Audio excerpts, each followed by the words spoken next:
Right, welcome to another episode of the Middle-Aged Metalhead. Here I am again, and this is 10 albums I listen to the most, but it's the 1980s edition. So we're moving on by a decade. A lot of my favorite music comes from the 1980s, and it's mostly thrash metal and maybe a few of the early death metal albums that came out during the end of the 80s. But yeah, this isn't about my favorites. This is about the albums that I just play when I don't know what I want to play, right? My comfort food from the 80s. And this first album is pretty much the definition of comfort food. If this was pizza, I would, yeah, this is pretty much musical pizza for me. I can have it hot, cold, with pineapple, without, doesn't really matter. Motorhead from 1980, Ace of Spades. I mean, everyone watching this should know this album. If you don't, go listen to it. It's as simple as that, right? An absolute all-time classic of the genre. You could call it rock and roll, you could call it hard rock, you could call it metal, you could call it proto thrash if you wanted. But yeah, this is Ace of Spades, Motorhead. Next up, a band that really should have been huge. I've spoken about them before as well. Um, but yeah, from America, they never did though. Riot, Fire Down Under. This is their third full length, I think, from 81. And yeah, one of their all time best albums. Maybe Thundersteel is a little bit better personally, but this is the album I keep coming back to again.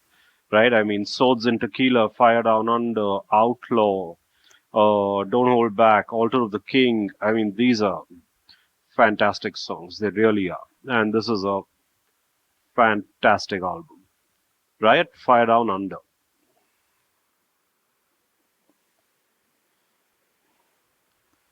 Number three, Killers.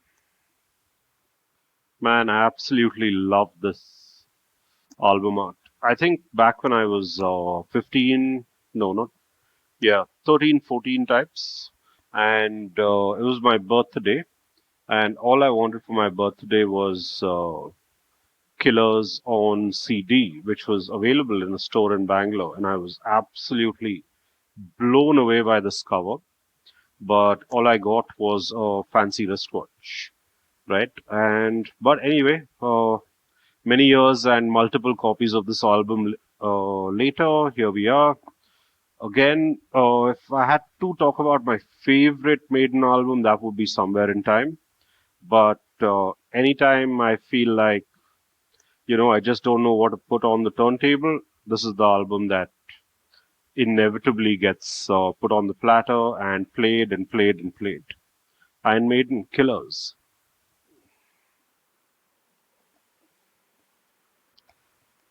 Next up, now this one could be a very divisive choice, although over the last few years, I see this album getting a lot more love than it did back in the day. Because I don't know, maybe it's younger people listening to it and appreciating it more, or older fans coming around to it and kind of finally being able to see its what would you call it, plus points maybe. I don't know how to say it, but yeah, this is a killer album. It's dark, it's heavy, it's nasty. Gillen on vocals is, I would say, verging on maniacal and unhinged, and it's got some of Iommi's best riffs. I mean, this is one heavy, nasty album, easily in my top five Sabbath albums of all time, and just waiting for when that remix, remaster, deluxe box set comes out. Black Sabbath Born Again. This one came out in 1983.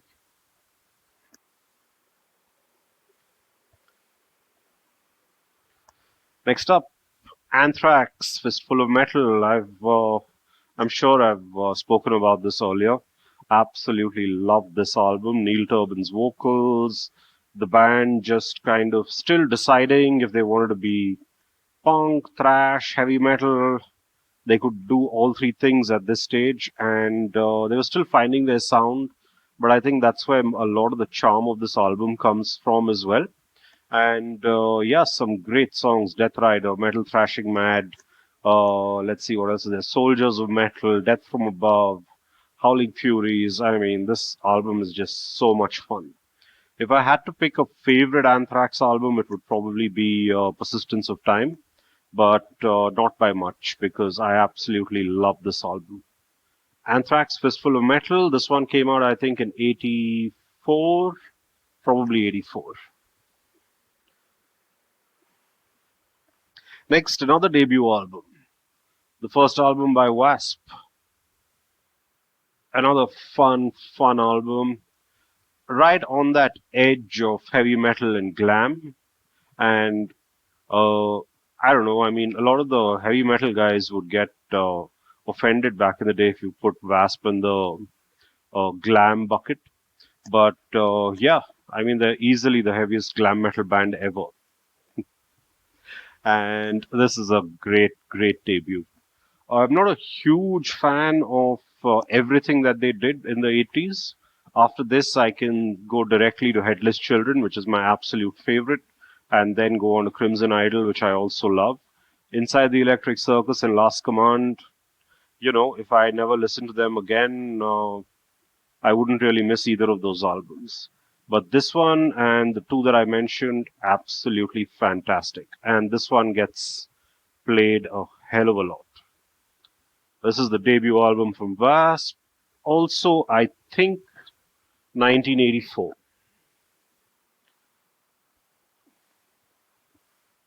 So, favorite Metallica album would be Ride the Lightning. I think musically, songwriting wise, it is just a fantastic thrash album and an album that is still super influential to this day. But Master of Puppets has Disposable Heroes, which I think is the greatest thrash metal song ever written. I mean, that song literally has everything. And this is an album that, yeah, I just put on all the time. And usually I start with side two. So I can listen to Disposable Heroes first. And then I'll end up playing side two all week and not really bother with side one all that much. But yeah, this one gets played a hell of a lot. Master of Puppets, Metallica.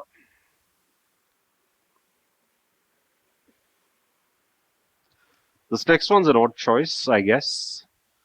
The debut album by Sanctuary, Refuge Denied. Waddle Dane, of course, and Jim Shepard, who would go on to form Nevermore a few years later.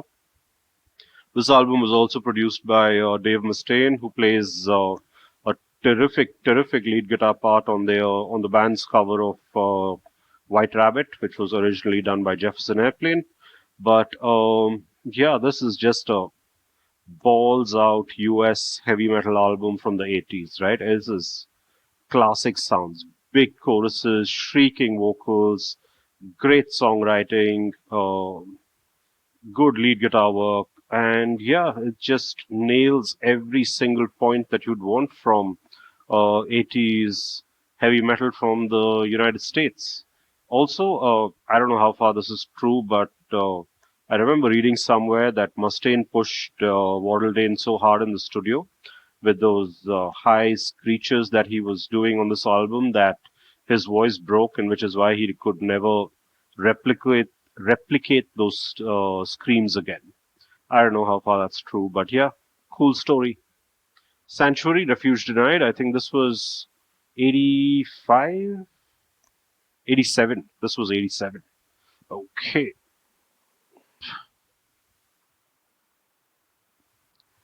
Billy Idol, Rebel Yell. This is just one of those albums that I absolutely love.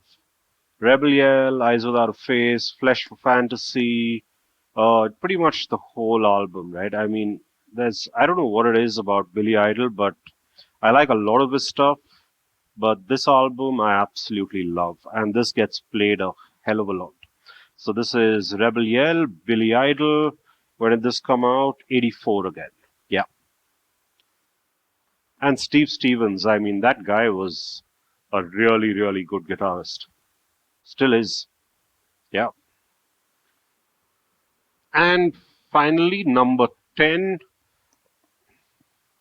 Metal Church, Blessing in Disguise. This was 1989. And fell in love with this the first time I listened to it. And I know subjectively the first two albums are probably better, or objectively rather, if I had to critically analyze the first five albums or so, the first two are definitely better than this one. But this has Mike Howe singing his heart out. This has Badlands, Anthem to the Estranged, Fake Healer, of Unsound Mind, The Spell Can't Be Broken. I mean, damn, this is such a killer album. And Mike Howe's death was one of the saddest things to happen in metal in a long, long time. Right up there with, at least in the last 2 to 3 years since COVID, I'd say Eric Wagner from Trouble, Mike Howe from Metal Church. Those are the deaths that really, really hit me hard.